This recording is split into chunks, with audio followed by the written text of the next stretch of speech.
pidiendo que los labios te besaran. Prepara tus zapatos de baile. Elf Cosmetics se ha unido a la superestrella colombiana Manuel Turizo para producir Ojos, Labios, Cara. Un exitazo musical que desearás escuchar una y otra vez. Te lo avisamos. ¿Qué esperas? Deja lo que estés haciendo y visita elfcosmetics.com para detalles y ver el video musical completo. Créenos, el video es puro fuego. Between aging and busy lifestyles, many women struggle with maintaining their physical and mental wellness. At Aquavita Concierge Healthcare Services for Women, we can help you revitalize your health and reclaim your life. We start from within by balancing your hormones, allowing your body to achieve and maintain desired weight goals. We also specialize in peptide therapies, regenerative medicine, sexual health, and aesthetics in our state-of-the-art facilities. Feel better, look better, live better at Aquavita. Visit aquavitality.com and begin your journey today. Steering wheel. Collapse the steering wheel here. Give him steering wheel. Hey. Hey, steering wheel. Somebody tell him to give it to him. Come on. Whoa. Your leg, my please. Your leg. How the f*** is this possible? I'm driving like a grandma. Get that, Ralph? Did you hear me? On the radio. The rest of the race. Ralph, acknowledge. Now, come on, close him down and kill him. We've got a lunatic on the track down the Hanger Straight. I'm so annoyed. Hello and welcome back inside the Park from for podcast number 865. That's right, 65 after 800. This is Todd, you know. No, Todd, not now. And you know why I've asked you here. You must convince the villagers that I'm harmless. That's exactly what I need to do. Tonight, for your kind consideration, we're going to be talking about, well, what are we going to talk about? What could we talk about? Vegas, baby, Vegas! We're going to talk about Vegas. Now, I know what you're saying. It's already done and dusted, Todd. You know, people are mad. People are elated. Half of us don't even remember the race or what happened. No one can even really remember the highlights at this point. It's been so long ago. But for those of you that remember, there is a friend of our show who has his own podcast, Jeff, over at Jeff Does Vegas, Jeff Walker, over at Jeff Does Vegas. It's a great podcast. It's all about Vegas, and he had me as, for whatever reason, bless his heart, he had me on as a guest to talk about the Formula One race before that, and so we're going to have Jeff on, but before introducing Jeff and getting his thoughts on Vegas, I have to introduce co-host. You know what that means. That's exactly what it means. I got to go to the right coast of our nation, nestled in our nation's capital, where she plies her skills as a master statistician. You know her, you love her, the lovely, the redoubtable Grace, how you doing? Doing all right, you know. Good. Grace, I figure, it's going to take a guy like Jeff to keep you and I in line on this Vegas thing. Well, I mean, it's week 1 of 14, so yeah. We'll see right, how it goes. Right. The whole up season. Jeff, right. Welcome to the show. It's great to have you here. Man. Thanks for joining us. Thank you, guys. I appreciate the invite. I've been looking forward to this conversation for the last couple of weeks because it's been a few weeks since the race, and it's been some time now since the season has come to an end, and I'm not getting my F1 fix the way I have been through the season. So this is an opportunity for me to get this out of my system. I don't have to share my thoughts with my coworkers who are tired of hearing about F1. So this is great. Right. I feel that. I used to always have to tell my friends, like, okay, I'm about to say some things. You're not going to know any of these things. But at the end, just go, oh, my God, Grace, that's amazing. Okay, go. Right? Because I have to tell somebody. So I get that. Yeah. So, Jeff, before we get too deep into the podcast, normally people turn it off after 10 minutes or so. Give all the listeners an idea of what your podcast is, where it can be found, et cetera, et cetera. Yeah, so I do a podcast all about Las Vegas, as mentioned. Excuse me. It's a little bit different than the standard Vegas podcast. I don't just cover gambling and sports betting and things like that. I cover all of it. I do trip reports following my little vacations, but in the meantime, I also do interviews with entertainers. I talk to Vegas experts. I go really deep. Something I've really started enjoying doing over the time that I've been traveling to Vegas is getting deep into the history of Las Vegas. A lot of people just think about the mob when it comes to Vegas history, which is obviously a huge part of it, but there's a real deep interesting history in Las Vegas. And so that's been a lot of fun to cover as well. And then I do some weird stuff as well, where I sort of go, I like to call Vegas adjacent, where it's not really a Vegas topic, but I figure out a way to sort of loop it into Las Vegas. So it's fun. I'm coming up on 5 years of doing this podcast now, and it's been a really interesting journey. I've got some really great relationships out of it, and made some really cool friends, and met some cool people. So it's been fun. Cool. And is it www.jeffdoesvegas.com? It is jeffdoesvegas.com. And then, of course, on everywhere that you'd listen to a podcast is where you can find the podcast as well. So, I was able to find it, so I'm sure people can find it. Excellent. If I can well, find it, I thought it would be it. fun to get back together, the two of us, since we talked about Vegas, and I offered up some Delphic Oracle thoughts on it before before the race, and then the race happened, and I wasn't really that far off. I wasn't anticipating water valve covers, but beyond that, I think I was pretty close. I thought it'd be fun to go in and talk about, now that the dust is settled, all three of us know this, and Grace and I have talked about this on previous shows, that heading into Vegas, there was so much angst and ire and teeth gnashing and criticism about going into it, and some of that was all being born from the invasive construction that was taking place on the Strip and the grandstands and the palm trees and everything, and so you had a lot of people upset. You had a lot of people hand-wringing over the fact that they weren't sure what the impact of their jobs would be. Legit, concerns. I get all that stuff, but there was a host of negativity that Formula One is a little less familiar with when it comes to popping up a street course, like in Saudi Arabia, Baku, Monaco, etc., Singapore, etc. So this was kind of different, right? And so you had that host, and then we had the issues during the race, and then our free practice, and then we've got the post-race fallout. So I thought it would be fun to talk about what you're hearing, what you're seeing from on the ground, and from those you've talked to and things you've read about the impact. And I think we'll start sort of at the top, because the whole thing was there because of money, and so I thought we'd talk about the overall economic impact. It was interesting. In what little time I had, Jeff, I was going through and reading some news articles post-race from just sort of some of the business people. The CEO of MGM Resorts said that, quote, "It was the highest grossing weekend for us in hotel revenue in the company's history. The second highest was CES in 2019. So when you think about other events that have happened in Las Vegas over the years and the scale of our company, that's quite something to have a record weekend on what would otherwise be the slowest weekend of the year," end quote. It was estimated to be about a $1.2 billion impact on the local economy.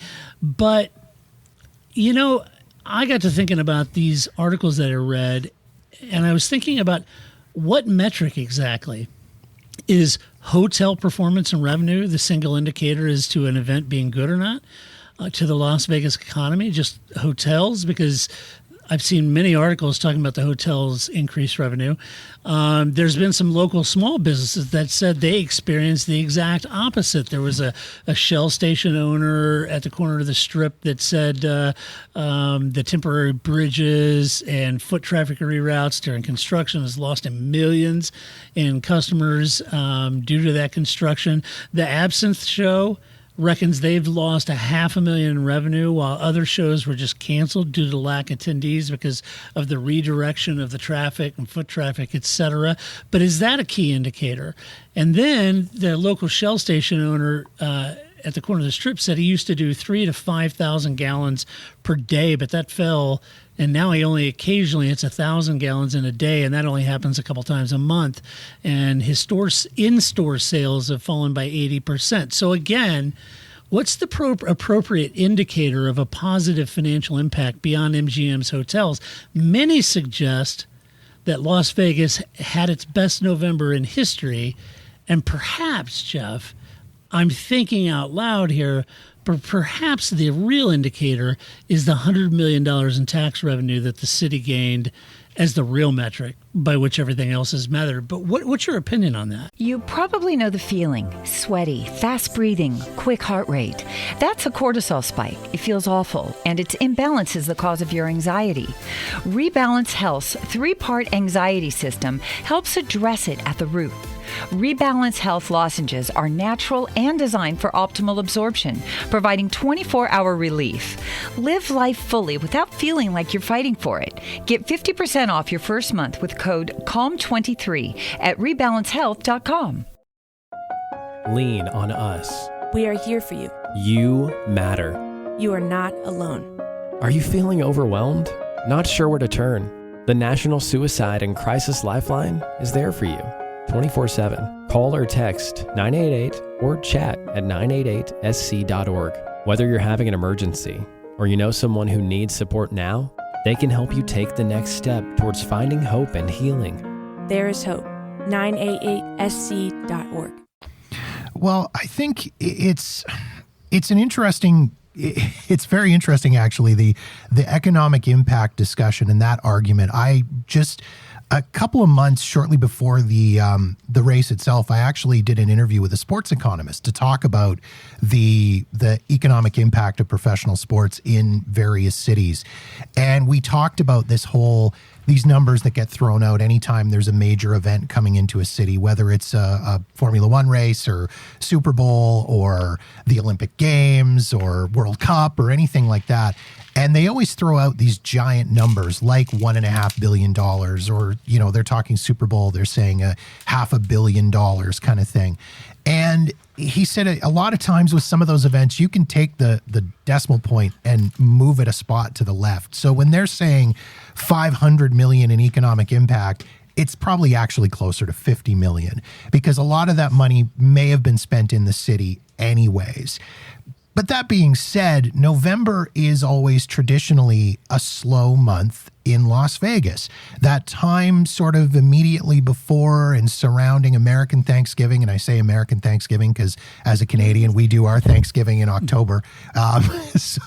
So we get first Thanksgiving, I like to say. That time period around that time tends to be a slower time in Las Vegas. I always liked going to Vegas at around that time because it was slower. There were less people, the room rates were better, it was easier to get into places, things like that. This really is going to do a lot in bringing people into Las Vegas. And for all the people that were saying, oh, I'm avoiding Las Vegas because of Formula One and Formula One construction, October, the airport just posted record passenger numbers for October. So clearly people are not avoiding Las Vegas because of Formula One in the months leading up, which so many people said they were going to do. As far as the shows canceling and things like that, I love Absinthe. I love the Spiegel World people. Was it $500,000 in revenue? That number seems really high to me, maybe, but I feel like that's a big number. A lot of the shows did... there were shows that did shut down over the course of Formula One. There were several, I think, of the Cirque du Soleil shows that canceled performances. They did it for a few different reasons. One, they didn't want to have their performers and their actors getting caught up in all the traffic and having to get in and out of the hotels during road closures and things like that. And they also knew that the people that were coming to Las Vegas for Formula One are not going to go see Cirque du Soleil. They're going for Formula One. That's why they're there. This happens. I asked a couple of friends of mine because I seem to recall that during other big events, Consumer Electronics Show is a great example because they get, again, 150,000 attendees or something like that for CES every year. It's the biggest conference of the year. And in years past, there were shows that would go dark during CES. Because, again, same thing. The people that are coming in for CES are not coming to go to see the Cirque du Soleil at the Bellagio. They're not going to go see Absinthe. They're not going to go see those shows. They're there for CES. CES hosts massive parties, same as Formula One did, for the people that are there for that event. So, I mean, I feel like the economic side of it balances out. I do feel for the smaller businesses in and around the track, like the guy that owns the Shell station. And I think if I'm picturing where it is in my head, I know exactly where that Shell station is. It's right on Koval and Flamingo, which was where one of those the overpasses were. Yep. I can totally see that, because from what I saw of that area during that construction and during those overpasses being in place, that was a nightmare to get around through there. That being said, articles that came out following the race where Clark County and Las Vegas said, hey, you know what? Those actually worked really well to move some traffic around. Maybe we'll look at doing those permanently in that area. So you never know. That's kind of where that goes. The tax revenue thing, yeah, there's going to be a lot of money that comes in from tax revenue, obviously. MGM, their CEO, coming out and saying, yes, this was our best weekend in the company's history. I can totally see that, because, of course, people that come in for Formula One, there's a lot of money there. And the properties that performed well, my understanding was the properties that performed well in Las Vegas were the properties that you would expect to perform well for a Formula One race. The Bellagio, the Cosmopolitan, the high-end properties, the Venetian, Caesar's Palace, places like that did well. Excalibur, maybe not so much. Yeah. Gosh, that would have bummed Grace out down at the Luxor. Yeah. It's definitely my end of the strip for sure. But yeah, I mean, I feel like it's going to be a big weekend. We won't really know for sure until it's usually the end of the following month when the LVCVA, the Convention and Visitors Authority, releases their numbers as far as occupancy and gambling and revenue and things like that. So it'll be probably the end of December before we really know what the full impact was. But I mean, from what I understood, MGM was saying that their properties were full. Again, the high-end properties, Videra, Aria, Bellagio, etc., they were full. There was lots of reports of dealers in the casinos in the high limits room making big tips, big money coming in there. There apparently was one whale that dropped $100,000 in tips in one of the poker rooms. I mean, like... Who let Flavio in there, Grace? You know, they won't let him at the race, but, you know, he'll be adjacent. But yeah, I mean, I feel like it's short-term pain for long-term gain. Cannot deny the traffic nightmares and the construction. I was there in May of 2023 here, as they were sort of in full swing of tearing up the Vegas Strip. And there's no question it was an absolute, I will say, poop show, because I don't want to get you guys the explicit tag. I don't want to be the one that does it. It was an absolute, it was a dumpster fire on the Vegas Strip. And it was like that for months. But I think that people have yet to figure out that it's not going to be like this every single year. Right. They're not going to have to entirely rebuild the roadway every single year. That's what took all the time this time around, was all the fact they had to dig 3 feet down to build it back up and resurface it and all this stuff. It's not going to be like that every year. And I think people still have not figured that out yet. Yeah. There's definitely, I was thinking, Grace, and in the sense that you're always going to have that first sort of, you know, effort to put together Singapore, to put together Baku, to put together a street course like that. And there's always going to be disruption. It takes time to get everything going. Once it's up and going, I would say now Singapore hums like a clock, you know, and does pretty well. Difference on F1, because I think some of the criticism, and I don't know if you read any of those or not either, Grace, but some of those criticisms were like, well, the difference between, okay, yeah, it is a huge economic impact about F1, but, you know, when football comes to town, or a basketball championship, we don't have to tear all the streets up and everything to do it. The stadiums are there, and it doesn't require the disruption to the local life as much as Formula One does.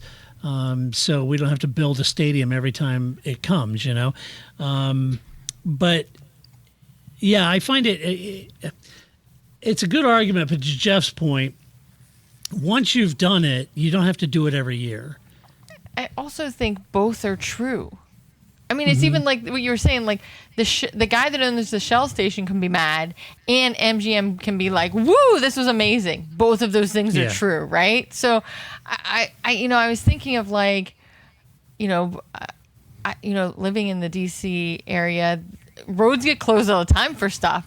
And when I don't work downtown anymore, but when I did work downtown, yeah, it's really annoying. And sometimes you have to be like, "Oh, right, they're protesting this thing I agree with," or like they're here for peace. But you as a person who lives here, who's just trying to get from point A to point B, and it happens to be across the mall, you're like, I hate all these people that are here for peace, right? Like, so I definitely get that sort of, even though it's not on the scale of trying to shut down the Strip, but that idea of like, when you're a person who lives and works that close to the mall area in DC, it's like it's annoying. Or you're just walking along and the motorcade shows, the presidential motorcade, they make everybody, if you're ever in DC during tourist season, this happens to you, they just stand on the corners, the Secret Service stand on the corners, and you just have to stand there for however long it takes in the pouring rain, if that's what happens. And a lot of the tourists are like, what's going on? And you're like, it's the motorcade, just hang out, you can't go anywhere. If you move, don't move, right? So I can see that sort of like, if I was a person who lived and worked in the Strip, it's that same level of annoyance. The first time the motorcade comes through, you're like, wow, this is cool. And then the next time it comes through, you're like, I'm late. So I think both of these things can be true. And of course it is true. For the football game, it doesn't bother you if you're in the Strip necessarily.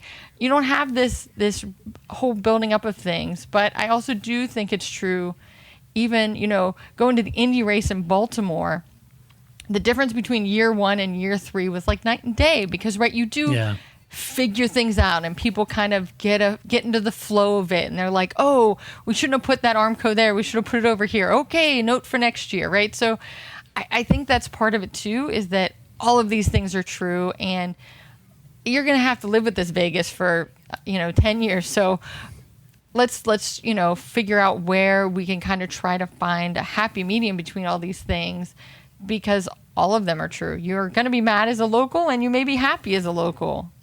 It's the way talking it goes. talking about that, Jeff. So you got the major corporations, the hotels, the hoteliers, banner November for them.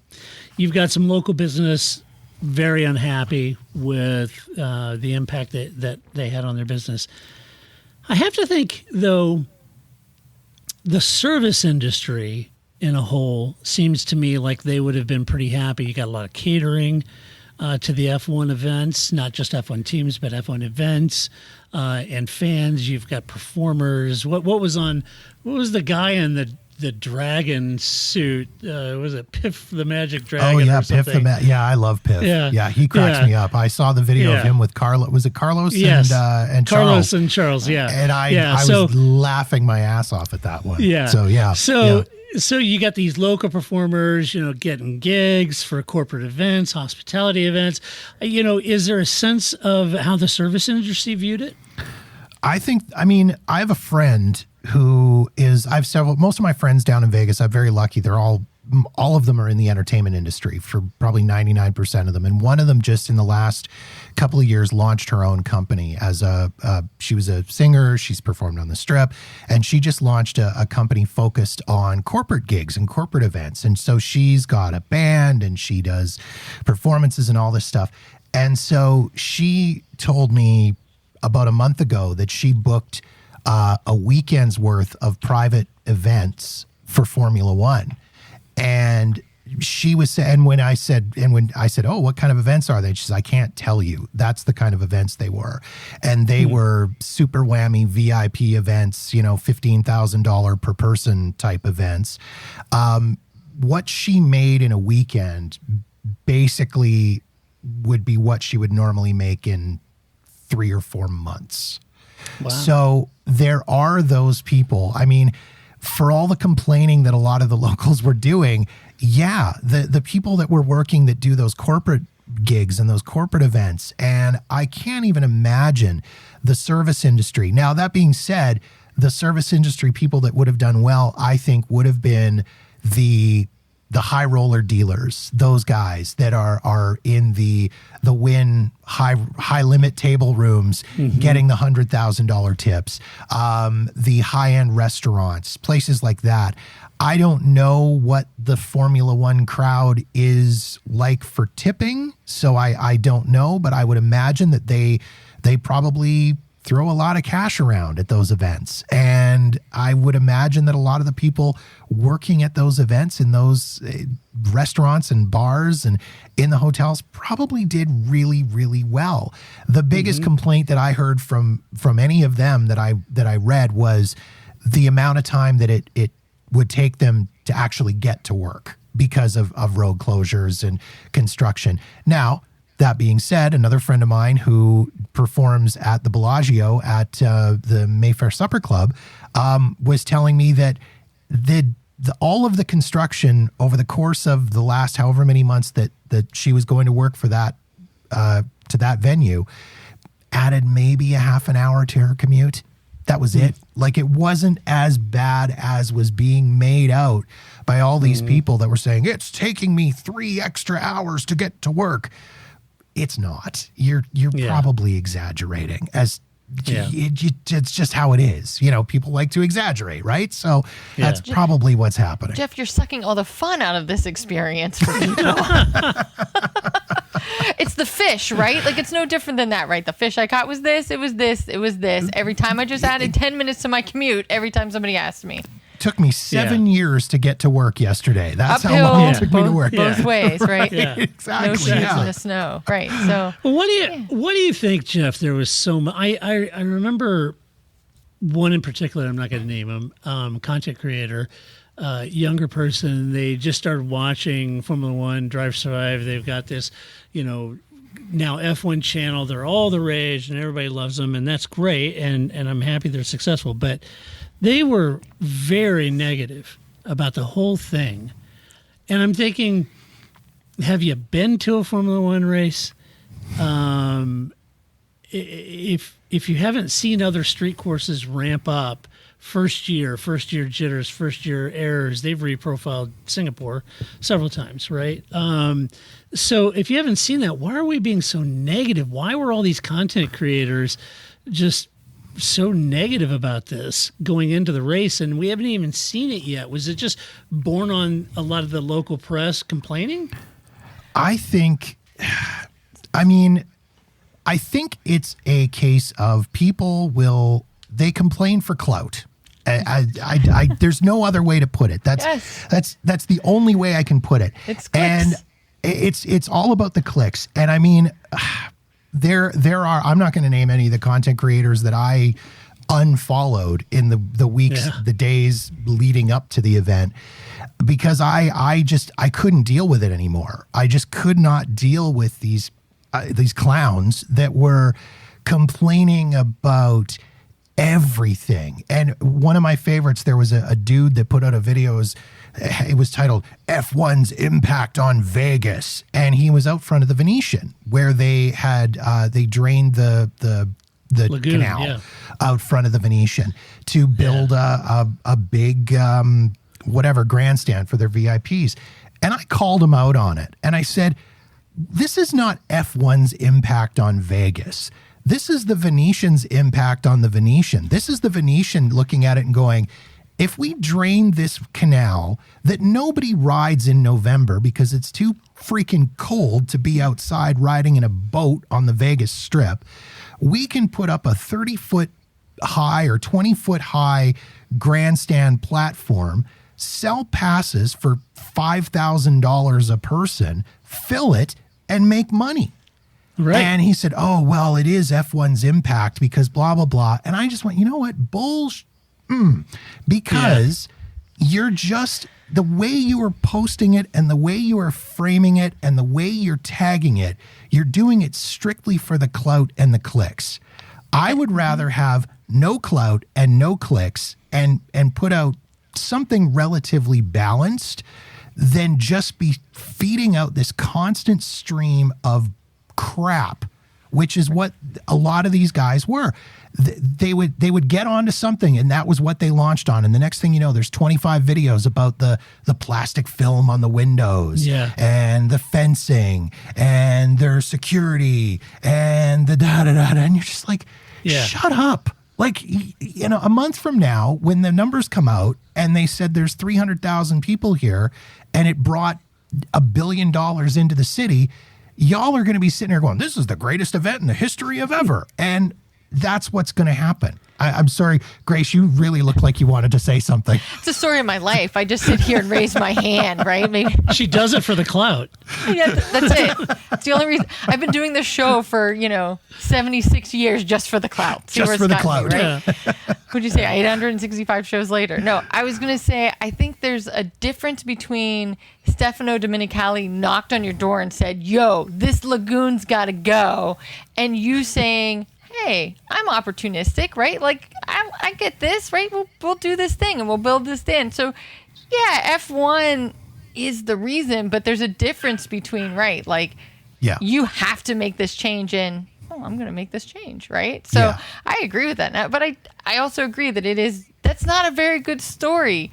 You're not going to make Todd's No Shit headlines by just saying, well, here's this really balanced observation I've made about Vegas, right? So I think sometimes, right, that's the downside of social media. The downside of everybody can be a content creator is that the way you make yourself stand out is by being I caught the biggest fish, right? Like the most outrageous thing you can come up with then becomes, and it's just like, okay, it's going to be inconvenient. I don't think, again, Baltimore, it was inconvenient.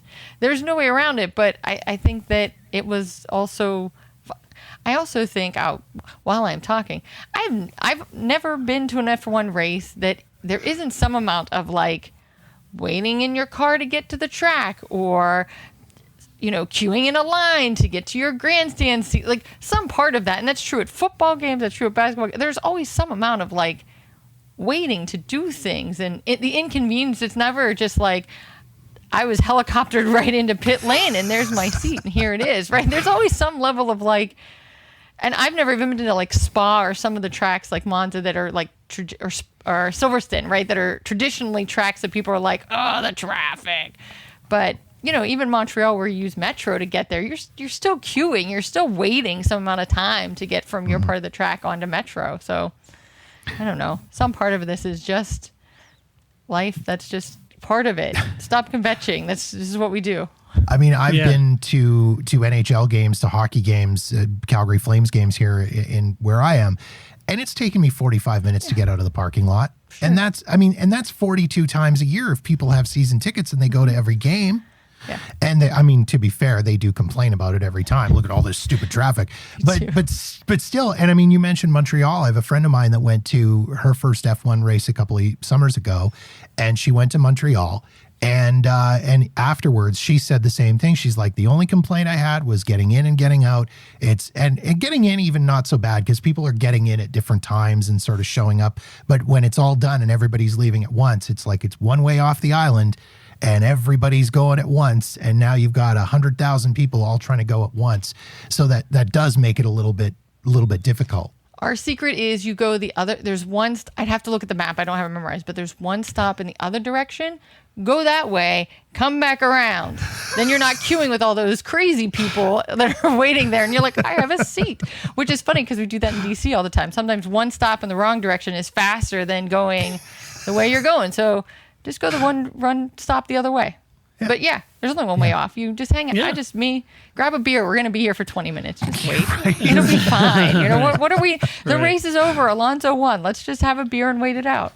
The social media side of it that kills me on it too is, and as I say, I think people are more apt to click on the negative than on the positive too, right? And I've done this. I tried it as a mild experiment with one of my videos. I did a room tour video and I tagged it with, you won't believe what happened next. Nothing happened next, but I tagged it and it was one of my most viewed videos. I went did to that. A room. And one guy commented on the video and he's like, I can tell you what won't be happening next. Me watching any more of your videos because this was dumb. And I'm like, well, you know what? I give you credit for a creative answer, because rather than just saying, Jeff, you suck, they were like, I'm never watching your videos again. That's what won't be happening next. I'm like, kudos to you for a fun I was answer. going to do the title of this podcast, Grace Destroys Christian Horner using this one weird trick. But, I thought that might be good. I don't like where that's going. I don't want to be a part of that headline. One weird trick, Grace. I'm good, thanks. No, thanks. I don't need that. No. I don't need that search like some future employer's like, wow, Grace, what is this? What is that I don't one need that. trick? What? What did you do? So, I'm a clearance man. I don't need that. We try to approach this balanced, and Paul and I do on the race reviews as well. And it's funny because I think we've achieved that, because if you go look at our ratings on the podcast, there's one-star rating that says you guys are racist and anti-Lewis Hamilton, blah, blah, blah. And then right next to it's another one-star rating that says you guys are nothing but Lewis Hamilton sycophants and kissing his butt or whatever. It's like, so two different people can listen to us and have a completely different opinion about it. So, at least we're equal opportunity. Let's talk about the let's talk about the refund that wasn't, shall we? When you had the water cover valve, when that ended free practice 1, there was a 5-hour delay, as you guys will remember, why crews removed 30 similar covers and filled all the holes with asphalt. And as soon as that was announced, I was thinking, wait a minute. They just filled the holes up with asphalt? How are they going to get all that asphalt out of there and find the valve again? I mean, it's not like water's not an issue in Vegas or anything, but turn it on. We're dying. That's tomorrow Todd's problem. Yeah, that's tomorrow's problem. Monday Todd will figure that out. I'm sure the F1 CEO is thinking, well, that's Vegas's problem. Clark County's got to figure that out. That's what I would like to call a Clark County make work project. That's a union boss somewhere going, hey, how can we guarantee some jobs? Pour asphalt down there. That'll somebody's got to jackhammer that out later. Problem solved. Win-win. Yeah, perfect. There were 35,000 people who bought tickets for Thursday's event, but those who bought weekend passes were not offered the I guess deal that Formula One made, which was a $200 merchandise credit. They offered that. And there was 35,000 people. This prompted a lawsuit within 24 hours of this actually happening, and that's how quick that was. I mean, not that America's litigious or anything, Jeff. I wouldn't want to give you that impression. I know you Canadians, may think we are, gosh.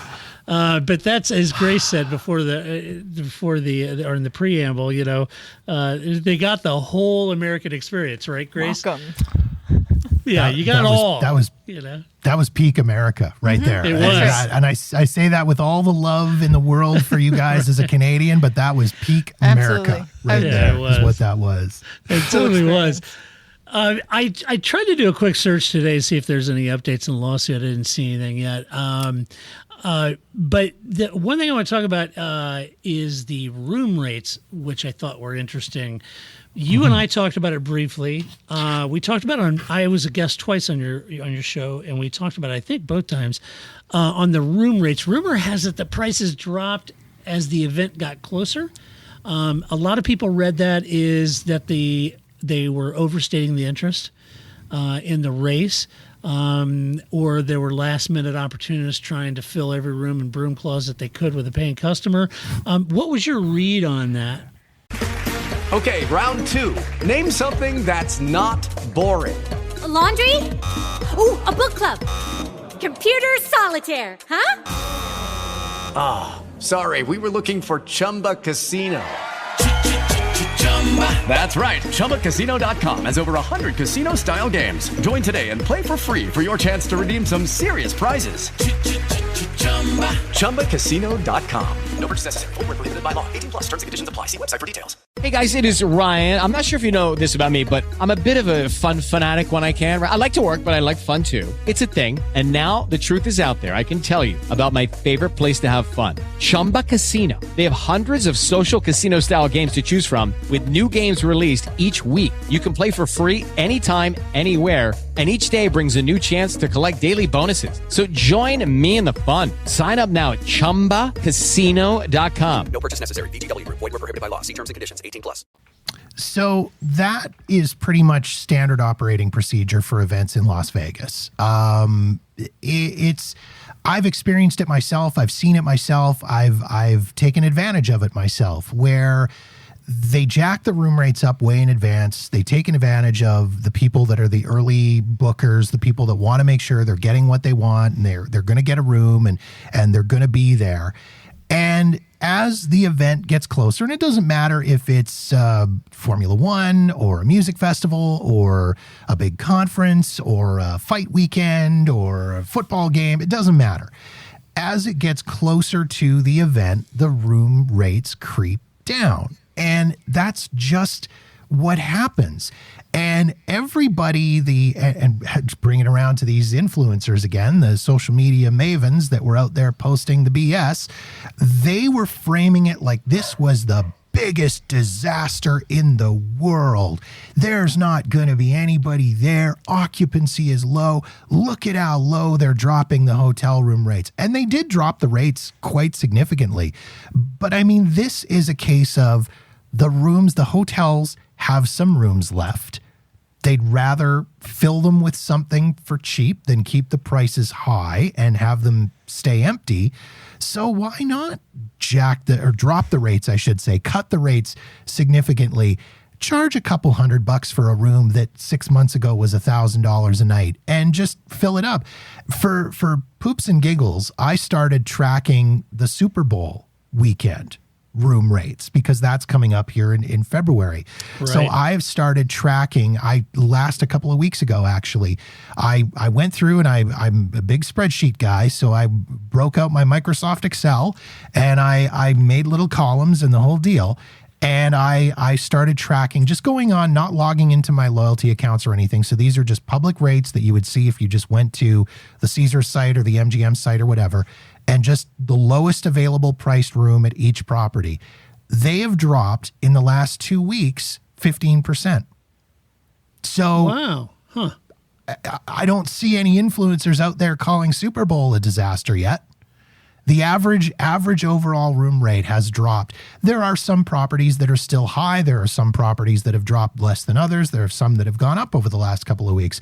But this is my plan. My project is to track these to see how they do as it gets closer to the Super Bowl weekend, so that we can declare Super Bowl a disaster with a bunch of clearly empty hotel rooms because they're trying to fill them with low rates. Like that's the logic that was coming out and the way it was being framed. And again, you try to have a rational discussion with any of these people and you're screaming into the void. It's yelling at a brick wall with them. They don't, because that's not their narrative. It doesn't fit their narrative, right? So that's standard operating procedure for Vegas. Same thing with the ticket prices that dropped significantly. Everybody was saying that was a case of the market correcting itself with the secondary market, because those ticket prices that everybody said were dropping before the event, those were the guys that went and bought the $500 Sphere Zone general admission tickets, jacked them up to whatever, $5,000, and then were stuck with them.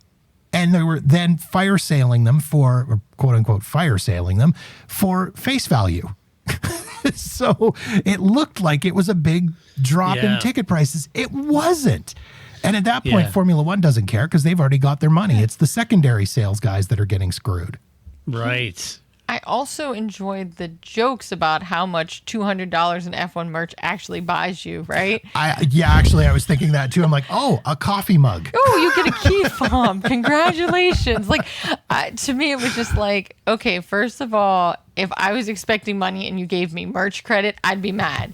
Then you only gave me $200 in Formula One merch. What is that? Like, what does that buy somebody? Nothing. I got a Lando key fob. Yeah, right. Yay. Half a T-shirt. Yay. Yeah. Great. I will admit that I read the term, because the first thing I did when they said that, I jumped on the Vegas F1 site and I looked at the ticket terms and conditions, because I'm a nerd like that. And one of the terms and conditions are very clearly spelled out on all those tickets, and I'm sure they do it for every event, that there's no guarantee on the length of the event or the completion of the event or anything like that. That being said, if I was a guy that wanted to take my family out to an event and be a part of the weekend and just go to the FP1 practice, the FP1, FP2 Thursday night session, and because that's, was all I could afford to do, because that was still expensive. And it was canceled after 9 minutes. And then I got sent home after a 5-hour delay for the second one. I'd be choked too. I would definitely want more than $200 in merch credit. Yeah, and I wonder how much. I'm sorry. How much conversation? I was just. Are we gonna do this, Grace? You go. You go. We're gonna do this. Okay. So, no, and then I'll let you talk. I was just gonna say, Grace, you and I talked about this a couple of weeks ago when this happened, and Paul and I did too. But I tried to put myself in F1 shoes with the caveat and the disclaimers per the legal ease on the back of the ticket. And I get it, and I understand, and they're within their right. And I kept trying to have deference for that. But at the end of the day, like you, Jeff, if I only had Thursday night off and, I thought I'd take the kids down and, just see, free practice is great because that's 2 hours of running, It's not just an hour of qualifying. So we went down on Thursday and that happened. No matter how much deference I have, I'd want my money back, and that's just, and I kind of felt like F1 made it right on the track. They need to make it right with those fans. And, but who knows if they will. Go ahead, Grace. I was going to say, sometimes the hardest thing too is that you're sitting there those 5 hours and you don't know what's going on. Now, granted, in the last 10 years, right, that's much easier, right? It used to be when you sat in the stands, you didn't have phones. Oh my God. I remember those days, right? Like now you have Twitter, now you have the ability to call somebody but I've also been at races where I've called family members that are watching the race at home because the broadcast at home is telling them what's going on, but me in the stands has no idea what's going on. So I think that sometimes some part of that 5-hour annoyance is, do I keep sitting here? It's like waiting for an elevator or a train or something. You always feel like the second I step off the train platform, the train's going to show up, right? So how long do I sit here before something shows up, before somebody says to me, it's true. Hey, this isn't going to happen, right? And I think as a fan, you understand all those things. It doesn't make you not mad. It doesn't make you not want your money back. But I can't imagine just sitting there for 5 hours and not necessarily knowing. I guess it's like waiting for an airplane when it's delayed, right? That's the worst. You're like, okay, I can go to the bathroom, right? But I don't know. Maybe they're going to call my plane, right? It's always this, if you just knew, okay, come back in 3 hours and your plane will be here. Oh, all right, I'll go walk around. I'll go grab food. I'll go, see the site, whatever. But you don't. They just tell you, just keep watching the gate for your changes. And I feel like that's how it feels when you're sitting in the grandstands a lot of times. You just don't know what's going on. And then I can't imagine sitting there all that time and then somebody says, oh, yeah, by the way, it's not happening. Go home. Right. Well, not even so much it's not happening, but it's happening and you can't watch it. Yeah. That's even worse. That was the real sticker on this, was that, they kicked everyone out. And that, to me, that was everything up to that point in my mind was completely forgivable. Because it was a safety issue. They needed to make sure it was good. I would have taken a 5-hour delay for a safety issue. I have no problem with that. But to then turn around after I've sat there until 2:00 in the morning, to then turn around and say, sorry, you have to leave because we don't have the staff to handle this properly, to be able to make sure that we have drivers taking our VIPs to back. That was the one that got me when they said, we want to make sure that the drivers who are driving the limo transportation buses back to the win with the people that paid $25,000 to be here, we want to make sure they're safe. What? You can't tell me that there wasn't somebody involved somewhere that didn't think about the fact, worst case scenario this for me. What's the worst that can happen? And I don't understand how they wouldn't have. You know what I mean? Like, I don't get that. So, I mean, I get it would be a totally different story to sit there for 5 hours and then have the whole thing be canceled. But to sit there for 5 hours, then be told to leave, and then as you're making your way back to your hotel, you're hearing them go by and you're thinking, what is happening? Like, I'm missing it. Yeah. And then all of a sudden you're ripping down the black film, in front of the fence so you can see it. That's funny. Oh, Grace, you reminded me of the old days before we had the interwebs and we could sit and figure out what's going on. Remember, you had to go in and rent Race Fan Radio headsets? Yeah. And they were like huge and they were twisted and they wouldn't stay in place. And, Shrek wore them like the race before you got them. And they're massive and they have a little box and you got it cranked to volume 10 and you can't hear crap because the cars drive by at 125 decibel and it's like, it's the old days. Yeah. And the other thing too is that nobody else rented them near you, so you now become you're like the comms guy, right? What's going on? And like some Vietnam movie, right? Like everybody's like, What'd they say? She has them. What's going on? I don't know. Stop talking to me, right? No, I think there is something to at least now you have the ability, and batteries last a long time, right? Because that was a problem too. Is like you'd have a phone, but then it was a scarce resource because who knew when you were going to see a plug again in 10 hours, right? My StarTAC is out of battery. Why isn't my Trio working? I'm like... So I mean, I agree with you, Jeff, that you're right. That is absolutely the worst part. I just think that you're often just a man on an island out there and you're just like hoping that the guy next to you or the woman next to you has some information that they got over cups and some string. Yeah. So you know what's going on. But so let's jump in and talk about what went right, Jeff. I had a few things. We've spent the last 48 minutes talking about all the things that went wrong. We're doing it for the cloud, baby. What can you the cloud. We got to get the clicks. We're doing it for the cloud. 40 minutes, and now they're like, I guess I'll keep listening. I guess I'm invested. Committed now. I want to see what's going to be in the room next. Them in. Yeah, I reeled them in. I think maybe I was saying, why was Vegas a dud, or why did Vegas suck? I think that's going to be the title. So let's talk about what went right, because in my mind, and I think we're all three, and I know Paul is in lockstep. I think it was a great event, great race. I think everything panned out well. I think ultimately the race was really good. The race was good, offered a lot of action on track. I go back to quote Christian Horner. He said, well, look, you've got high-speed straights, slow corners, and slippery track that nobody's been on. What could possibly be wrong? That's a recipe for great racing, and it was. And the teams lacked any real data here. They've done some sim work, but that's not the same as actually having data from last year. So it was a new track for everybody, a real crapshoot, no pun intended, on the car setup. And it really produced a lot of great racing, and Leclerc's pass on Sergio on the final lap was fantastic. The track worked well. There was a lot of, and I'm not knocking people who are being critical of the track, because honestly, Jeff, you and I talked about on your podcast, when you look at it on a map, it's not the most exciting looking thing, although true racers, and Paul pointed out a few areas that he thought actually looked pretty good, and he was right. But when you look at a map, it didn't scream excitement, but the track actually worked pretty well.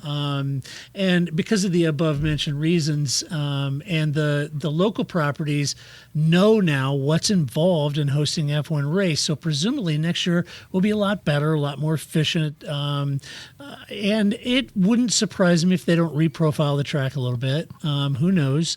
That happens on street courses all the time. I was worried about the lower temps causing more degradation of the tires, but it actually seemed that the deg was really good, and it wasn't an issue, and the drivers could push relatively harder on these tires without having to manage them as much, and so that led to even faster racing, which is great. And when you think about it on balance, Monaco has history. It has prestige, panache, and a track that is iconic. I know every corner on that track, and I've never been there. Vegas has none of that beyond its own reputation as an entertainment capital for adults in America, an epicenter that never sleeps, an epicenter of entertainment with just about every variety, some not so appropriate variety of entertainment you would want. Time will tell as to if F1 in Vegas can garner that kind of prestige and allure for F1 fans. But overall, I think it went, and I'm not just picking the race too. I think qualifying went really well too. It had an interesting grid, mixed the grid up. From your perspective, Jeff, what did you feel that went right? I agree. I thought the race was a lot more exciting than I expected it to be, because I know all the pundits ahead of time were saying, oh, it's not that, as you say, it's not that exciting of a track. It's kind of boring looking. There's not a lot of opportunities for overtakes. We'll tell that to the 82 overtakes in this race. Like that, that was a fun stat when they said that was the second most overtakes of the season. I mean, again, not going to be a lot of overtakes. Well, 82 of them. That last lap battle was outstanding. I was yelling at my TV while watching it. That was some of the most fun I've had watching a race in a long time. That was great. It felt, the race was good. It was a better race than I expected. It was a lot more exciting. And I think a lot of the stuff that you mentioned that maybe people may have thought initially would be bad added to that excitement. The low temperatures did add to that excitement, because you didn't know what was going to happen. A newly surfaced track. I thought the track, I think I had it in my notes, it looked like one of those concrete cement go-kart tracks, like smooth, like you're watching it. It's like, wow, that track looks shiny and slippery. How is this going to go? And so it did actually, I thought that kind of added a little bit to the excitement of the race itself. I thought the opening ceremony was fun to watch. On Wednesday night, it was not nearly as cringy as I was expecting it to be. I thought it was a lot better than anything that Miami did. The watching Miami this year with the driver introductions that looked like the football player introductions or WWE wrestling introductions, I thought, seeing Max complain afterwards about, we stood there for 5 minutes and we looked like clowns. Listen, Max, you know what? This opening ceremony part, this ain't about you, man. This is about Steve Aoki and Tiesto pretending to play music on a laptop, and Journey singing Don't Stop Believing, and Kylie Minogue coming out, and like all of this iconic entertainment. That's what it was about. And that F1 building looked outstanding. It did look like good. It did. That building, I can't wait to go to Vegas and actually see the building and check it out. My understanding is it's going to be kind of an open to the public thing with some attractions and things. So fingers crossed, maybe.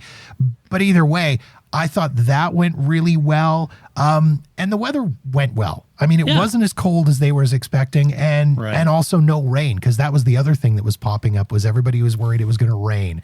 And Vegas does not do rain well. I've been in Vegas when it rains. The ground is very, very dry. It's very, very hard. There's no drainage. So when it rains, an inch of water turns into that much water very quickly. So if it had rained, it would have been a real nightmare. But I mean, overall, I thought it was really good. It was fun to watch. It was entertaining, and not just because going to Vegas, I know the geography, I know the layout, I know where everything is. I can recognize parts of the street and of the strip, and I know all this stuff. It was just, to the casual F1 watcher, I think that it was a good race, and it was a fun race to watch. Way more fun than Monaco to watch, quite frankly. It brings up a fair point, Grace. I didn't know. Well, knowing it's Vegas, I was expecting the worst on the opening ceremonies and stuff. I will say that it wasn't as bad as kind of what I had created in my mind. I don't know about the plinths, them standing on top of plinths, but then again, after watching the TV coverage, which I am critical of, they had to get the people high enough so the fans could see them. So I get that. And I guess, Grace, the biggest head scratcher is how did Journey get on that bill? I mean, what are you questioning? I mean, well, I didn't even think you could get Neil Schon and Jonathan Cain in the same room together.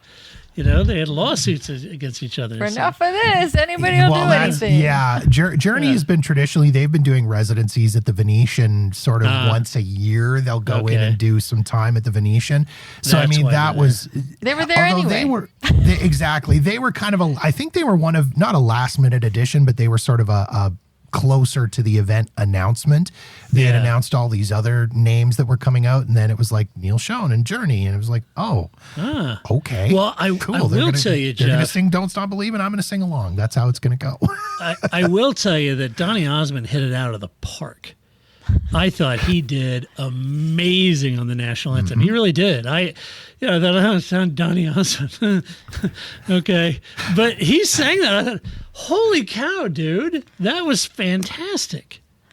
And he's been doing a residency in Vegas for the last 2 or 3 years now. He's been at the... I heard it was a good show. Harrah's and the Flamingo. Yeah, amazing show. And really good with his fans and good with his people. So, I mean, he makes sense to be there. You know, like everybody that was there at that opening ceremony, they made sense to me. And I think to people that are Vegas people, I mean, again, Steve Aoki, Tiesto, the DJ guys, they've got huge club residencies there.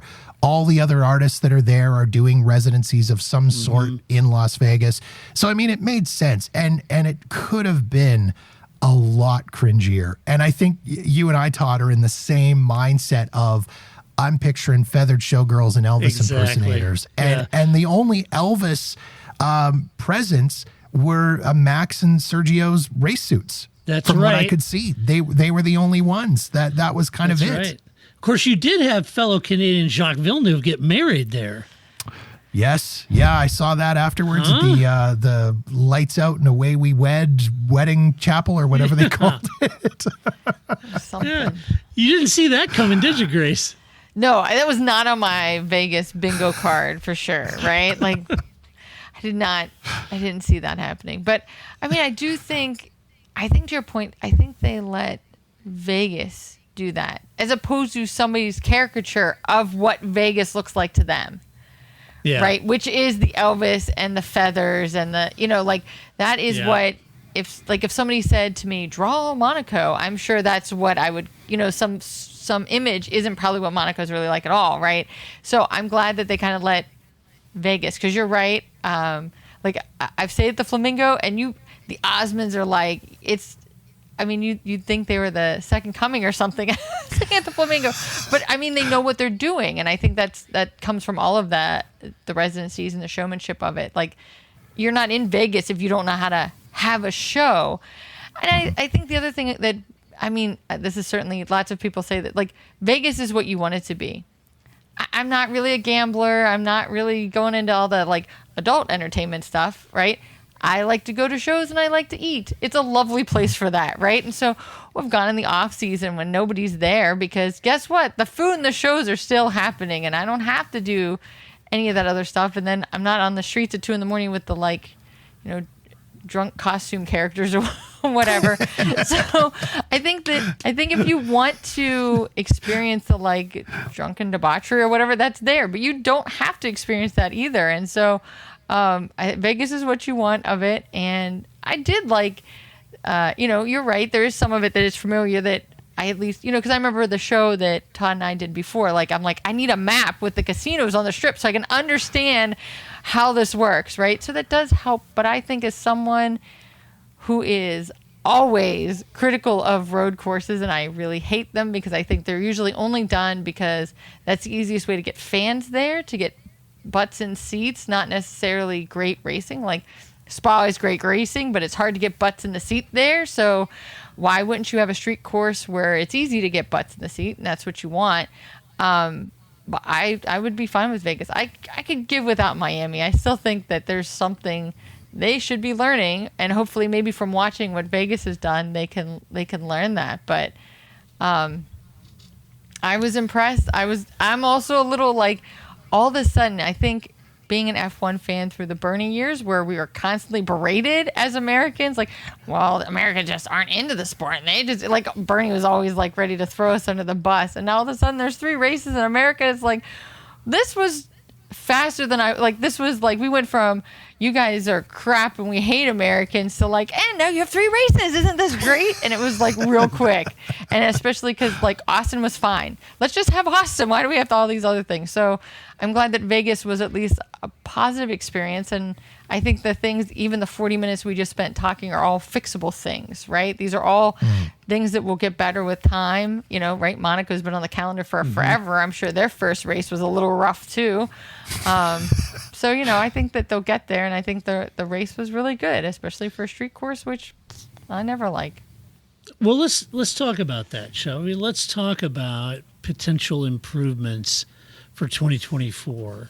In my mind, maybe taking a little bit of look at that track and maybe reprofiling a couple areas that might help. I don't know.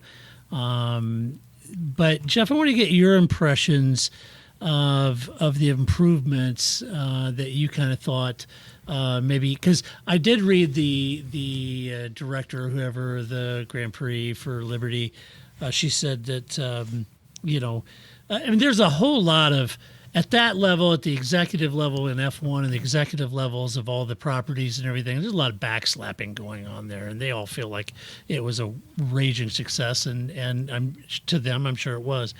But she said that they've got a lot of exciting plannings. They're going through debriefing now, and that they've got a lot of exciting things they've thought about for next year. But I want to get your thoughts on what you felt were a couple key areas that you know could be improved or might be a good recommendation.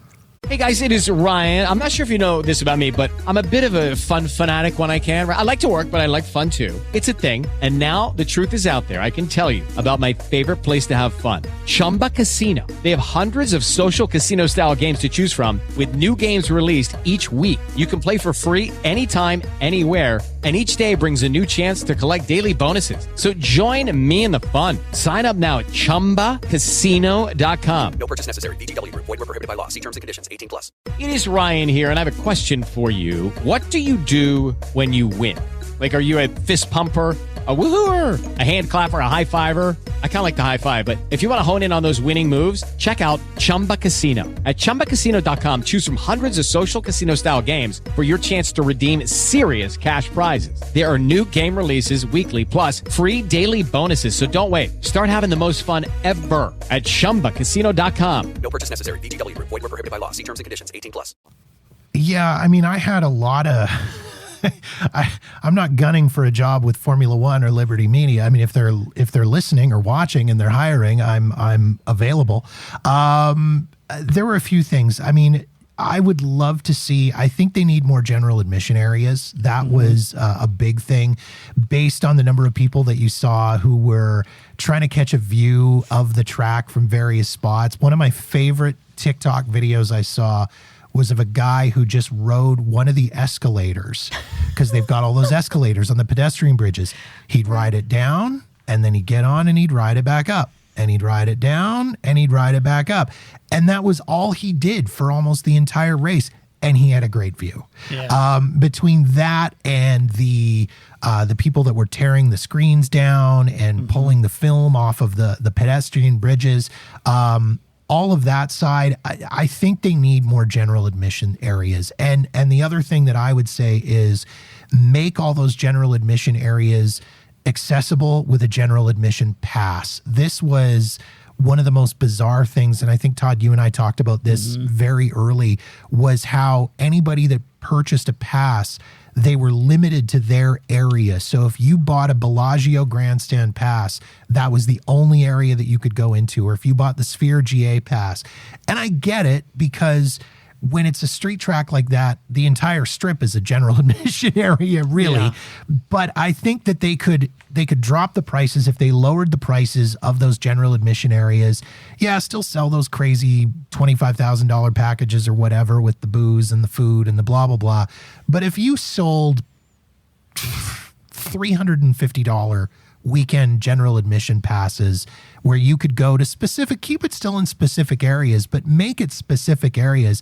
And there was it seemed like there was a lot of open space in the areas around the track. And I understand that obviously you can't have anybody on those pedestrian bridges. That's a safety issue and a safety hazard. That's fine. But in looking at the track and seeing along the side of Las Vegas Boulevard that wasn't in use, I understand you've got to have areas for equipment and emergency access and things like that. But there still seemed like there was a lot of dead space in there that they could have very easily utilized as a GA area. So that would be one of the big things. I thought the idea of a fan zone, not specific to the teams, because I know some of the teams were doing those, but they were also accessible only to the people that bought into those, were sponsors or whatever. But like, I know the NFL for Super Bowl and for various events, they do the fan zone, the big fan zone kind of deal, set up a large free fan zone where you do it at the convention center, Las Vegas Convention Center, or Mandalay Bay Event Center, something like that. Give people a chance to get up close to the event, set up simulators, bring in cars, bring in drivers, just do something to sort of help build the interest in the sport, make it a little more accessible, because if you get that guy or that family that maybe goes to the fan zone, meets a driver or a commentator and has a chance to get up close to an F1 car or a show car and touch it and sit in it and play with it and whatever, you know what? Maybe next year they buy tickets. And you're building that fan base and getting them more accessible. That was some of the big things that I had. The other thing I think that they really need to work on is better transportation planning. Vegas, getting around Las Vegas is terrible at the best of times. Right. If you've ever been in Las Vegas on a Friday night or a Saturday night during a peak season, it's awful. Like, it is absolutely terrible to get around. So then throw in 100,000 people that are there for a race and close half of the roads.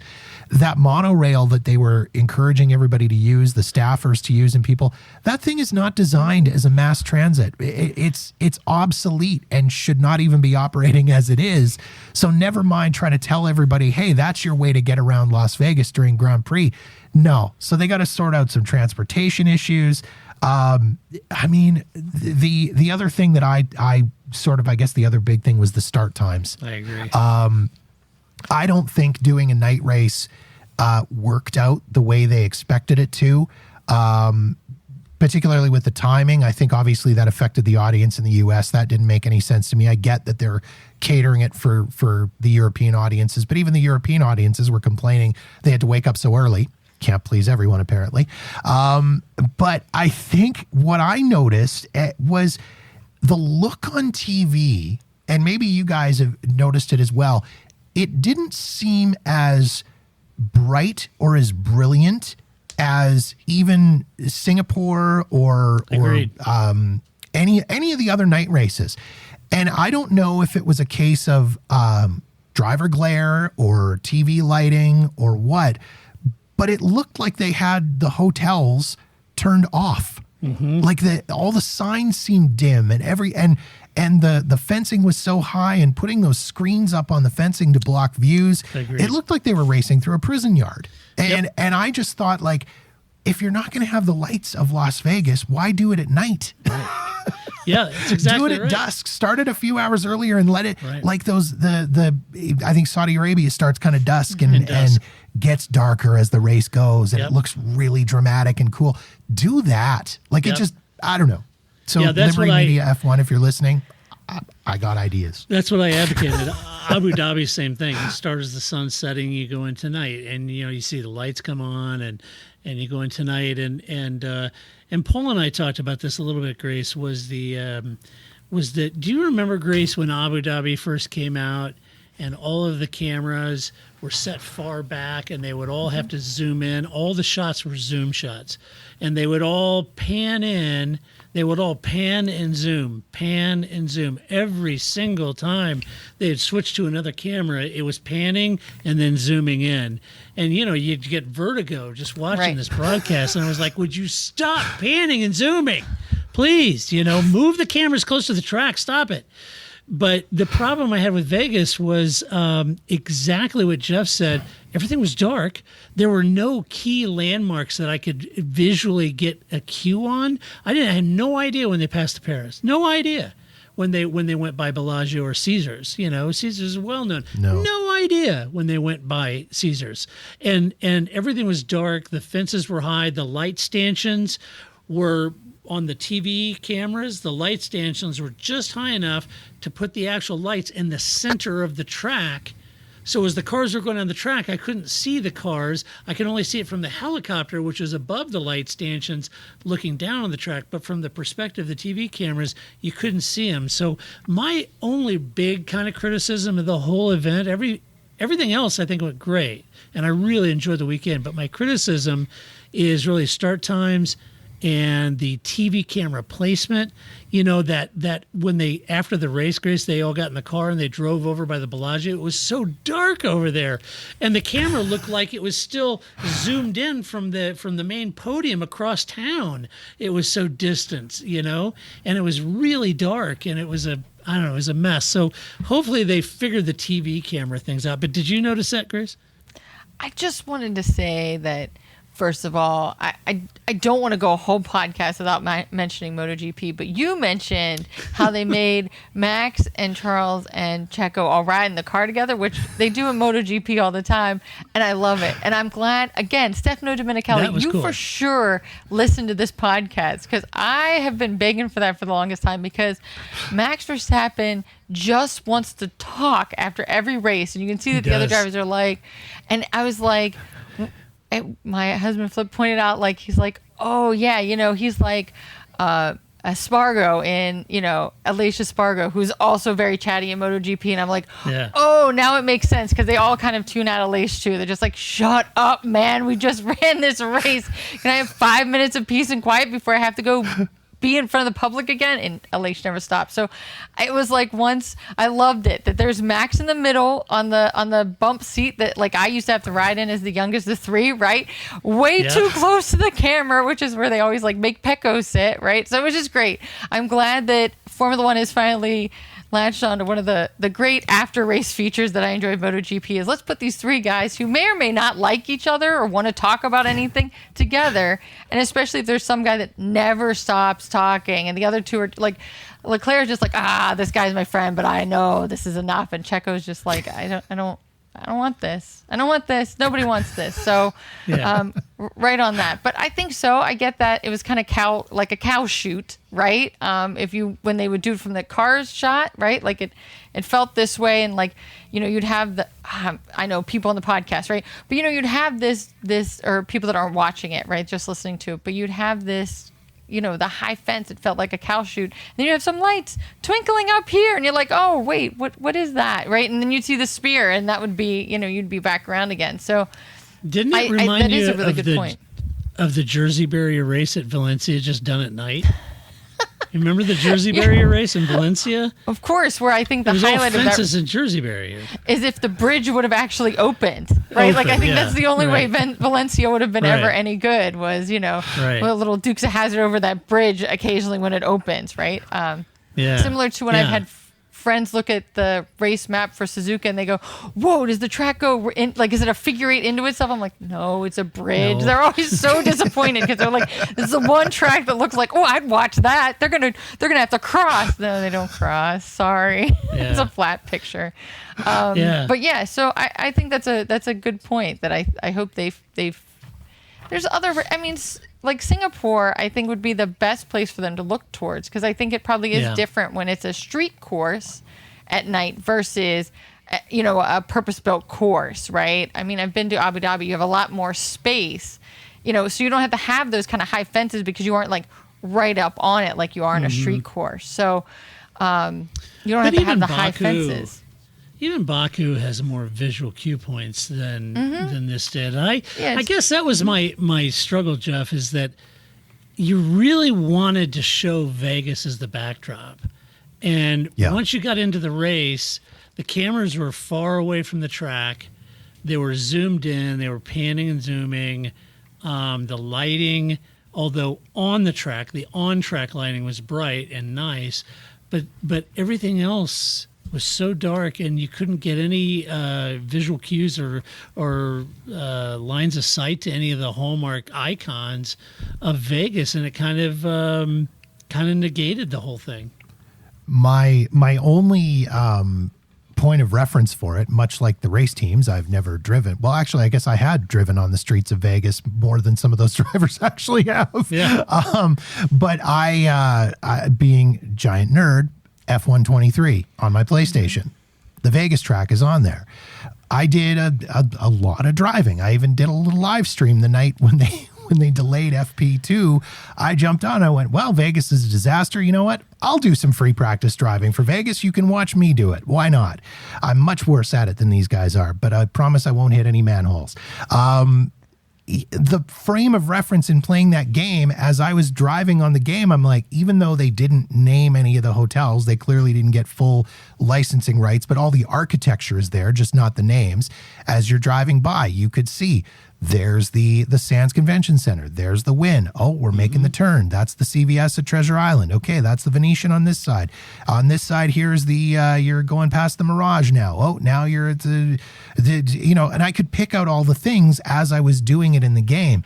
Watching the actual race, you couldn't pick out anything. As you say, it was, Grace, you nailed it. It looked like the cow chute. Like it was, you're driving in a tunnel. The roads were gray. The walls were gray. The fences were gray, and they went high, and you couldn't see, and everything was not lit. So again, I don't know if that was a safety thing for the drivers and that they were concerned about glare from the lights, or because of the way they had to light it for TV, if they couldn't have the lights of the signs and the marquees on. But I mean, that's when people picture Vegas, they picture marquees and signage and lights, and that was kind of the whole point of hosting it as a night event, wasn't it? I mean, they wanted to have it at night so they could showcase the Vegas lights. And the only time you got, they turned them all off. And the only time you really got anything was the Sphere. The Sphere was the big publicity winner for this weekend by all stretch. Or when they did the full aerial shots, you could then kind of get an idea of where things were. But even then, like you say, Todd, like you couldn't tell when they were whipping past the Paris or past Caesars or when they were coming up to the turns. Like you couldn't tell anything. And it really kind of was mildly disappointing to watch as a Vegas file and looking at it and going, couldn't tell where they were. They could have been anywhere. You know, I think it would be interesting. You know, there's some way they figure out, like, if you're a sponsor on a car, how many eyeballs saw your sponsorship, like if you're on Williams versus Aston versus Ferrari, right? I wonder, that CVS is so prominent right there, like at Treasure Island. Like, I wonder how many eyeballs must have hit that CVS that have never hit that before, because you'd always find that CVS for sure. Yeah. So really sticks out. It's just like, oh, casino. CVS, casino. Oh, okay. Listen, I'll tell you, when they opened the first Walgreens on the Vegas Strip at the Venetian, that was news. It got its own TripAdvisor reviews for a long time when it was the first Walgreens right at the Venetian. And I'm not going to lie, it was very convenient. I spent a lot of time there. Now there's Walgreens all over the place, there's CVS everywhere. It's not all that exciting anymore. Yeah, that's funny. Now it's like every other city where there's a CVS on one corner and catty corner is the Walgreens. It's like, whoa. Walgreens, yeah. Exactly. Yeah, it's so true. Well, excellent. I appreciate it, Jeff, for you coming on, and Grace. I think I'll hold my my headlines until next week because there's not a lot to talk about in F1 anyway, and we'll just keep this. We'll keep it for week 2. It'll be good. Yeah, week 2 of how many, Grace? 14. 14 weeks. You got 14 weeks of this. And I know we brag about it all the time, that when all the other podcasts and everybody rolls up their sidewalks and they're done creating content for the off season, we keep going. We plow through every week and we brag about it all the time. But I'm sure the people are saying, "Yeah, but there's nothing to talk about. You might as well stop." That's never stopped us. We've been doing this for 70 years. It's never stopped us from talking about things. Yeah, this is this going on our 17th or 18th year? It's something like that. It's been a long time. Been doing it a long time, folks. But before you close out, Yes. I also feel like not only should a podcast go by that I don't talk about MotoGP, but Jeff, we have to talk about. So what's your favorite place to eat at in Vegas? Oh my God. I'm a fat kid. I love to eat everywhere. It's just that's I know how you it only get goes. one though. Like somebody's just there Thursday night. They're going to watch P1. They're going to go to dinner. They can get in anywhere. Man. Put me on the spot here. Okay. So I'm a steak guy. Okay. Love a steak. I will say steakhouse. I'm going to say just off the strip. I'm going to say Golden Steer. Oh, I've never been there. This is a heritage steakhouse. It's the oldest continuously running steakhouse in Las Vegas. They've been there, I think, close to 60 years. Some of the original staff, like people that have been there for 35 years there, they are a legit former mob hangout. They used to have guys like Tony Spilatro and Frank Rosenthal and Frank Culotta come in there and hang out. They have booths that are celebrity booths. You can go in there and eat in Frank Sinatra's booth. When my wife and I went in there, we ate Joe DiMaggio's booth. The food is outstanding. The service is incredible. It's not a cheap meal, but worth every single penny. So if you're going for steak, I would say Golden Steer. That's my I like place. it. That's good. Now I have a place to go when we go next time on the off season. I like it. There you Golden go. Steer. Definitely. Thanks. I think I got to go to CES this year, so I may have to check that one out. There you go. For some reason, I feel like I've been there though. Yeah, I'll figure that out. But anyway, all right. So, well, that does it for this podcast. What we think about the Las Vegas. I hope you enjoyed that, Jeff. It's awesome to have you on. Thanks for doing this, and really appreciate you having me on your show. And it's been really fun getting to know you and your podcast, and I've really thoroughly enjoyed the friendship. So, thanks for taking the time out. And I hope to come on. people check out Jeff. I was, in my Kimi Räikkönen research, your podcast really does cover everything. I mean, I think, as I was saying, Vegas is whatever you want it to be, whatever you're interested in. You guys really, I was listening to your winter preview, winter review. Yep. Yeah, it was great. So anyway, like you were saying, history, there is the hey, where do I stay? What do I eat? How do I gamble? But there's also the what is this thing? What is this off the strip? So it was great. I was checking it out. So give it a listen, folks, and whatever you want from Jeff Does Vegas, it's pretty much in there somewhere. So yeah. I appreciate you guys asking me to come on and have a conversation about Formula One. I mean, two of my favorite things in the world, Formula One and Las Vegas. So if I have an opportunity to chat with you guys, I absolutely would jump at it. So I appreciate that. And Todd, I appreciate you coming on and chatting on mine as well. And, this is going for another 10 years. So we'll make it an annual thing. At least two shows covered. Yeah, that's exactly. A pre-show and a show, we're good. Pre-show and a post-show covered. We're all set. We're all set, man. There's two of our, numerous shows, 50 shows. That's great. Excellent. All right. Well, that does it for this podcast. Make sure you stop by at theparkformay.com. Share your opinion. Just do so with decorum, civility, as always. No personal attacks. And also, let us know what you think was right and wrong about the Las Vegas Grand Prix and what your thoughts are. You can leave the comments in the comment section. If you're watching us on YouTube, click the subscribe, hit the bell icon thingy or whatever happens there. I'm assured by other YouTube creators it's supposed to benefit us. I don't know how, but I trust YouTube to figure that out. But anyway, so if you're watching this, do that. Appreciate it. A huge thank you to our patron supporters. Could not and would not do this podcast if it was not for our patron supporters. Without you folks, I would have to pack it up and we'd be done. So you are the thing that stands between us and oblivion, and I am incredibly grateful. And as always, we will be back next week to do this all over again. Be sure to check out Jeff's podcast, jeffdoesvegas.com, or just look that up on any of your favorite podcast players. And until next week, when we do it all over again, this is Todd, a.k.a. Negative Gamer, saying so long. That's it, man. Game over, man. Game over. I don't feel I've got to prove at all. I don't really want to prove anything. I started as an amateur with no idea or no intention of becoming world champion. I was curious to find out what it was like to drive a car fast, to drive drive on a certain circuit, to drive a certain type of car. Hello, it is Ryan, and we could all use an extra bright spot in our day, couldn't we? Just to make up for things like sitting in traffic, doing the dishes, counting your steps, all the mundane stuff. That is why I'm such a big fan of Chumba Casino. Chumba Casino has all your favorite social casino-style games that you can play for free anytime, anywhere with daily bonuses. That should brighten your day a little. Actually, a lot. So sign up now at ChumbaCasino.com. That's ChumbaCasino.com. No purchase necessary. VGW Group. Void where prohibited by law. See terms and conditions. 18+. Hello, Saver. Whether you're saving for that trip to the tropics or saving for an emergency, now is the time to take advantage of Wells Fargo's savings options.